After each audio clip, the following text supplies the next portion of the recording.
details. Now, at some point of time in the next 5 minutes, we'll also try and get you comparisons of what this deal would mean relative to some of the past deals that have been done in the paint space. Remember, the paint space has actually seen entries of people, right? And not as many consolidation deals. So in some sense, you could argue that this is the first of the large consolidation moves that was happening in the paint sector. You have an Asian Paints, which is the bellwether.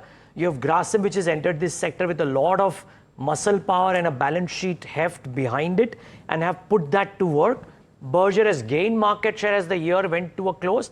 And now you have JSW Paints, which was largely, guys, factoring in B2B, now making a point that we are going out and buying an Akzo Nobel, presumably not just for B2B. No, so the JSW Paints press release is out. So let me just go through the details very quickly.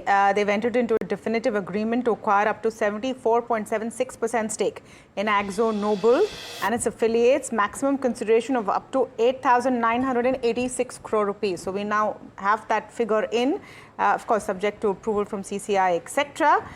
So that's the big one coming in.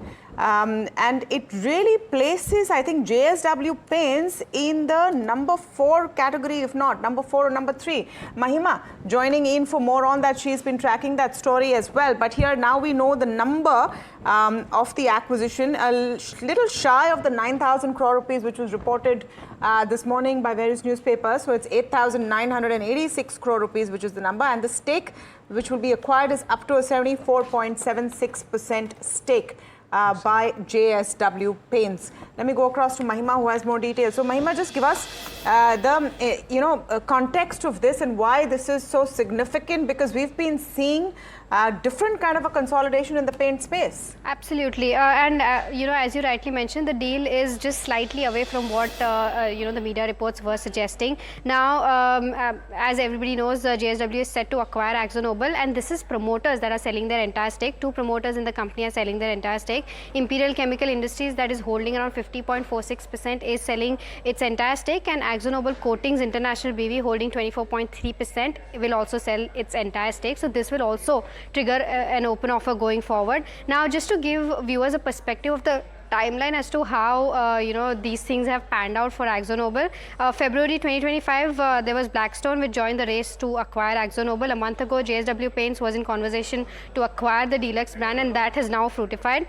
In Jan 25, Pidilite, JSW as well as Berger and Indigo Paints did submit their bids to acquire Akzo Nobel. In Jan 25 also, Akzo Nobel NV Holding Company was considering the sale of its coating business unit, and this was also setting off their overall international R&D operations to their indirect arm, and also exploring acquisition for their decorative paints as well. In October 24, Asian Paints CEO also said that they were open to acquiring Akzo Nobel if that aligns with their business. And April 24 again was the first time when JSW actually put in bid to acquire Akzo Nobel. Management also came to NDTV Profit and had said that they will evaluate acquiring Akzo Nobel depending on what options the management get, and this will be considering the best option that they get from all the paint players that have bidded for acquiring Akzo Nobel. So this is the overall timeline as to how this entire saga of acquisition for Akzo Nobel has taken place. Okay. But just before we go to Dipin, I think 2 things out here. One, it's happening at a slightly lower price than the current market price, but I reckon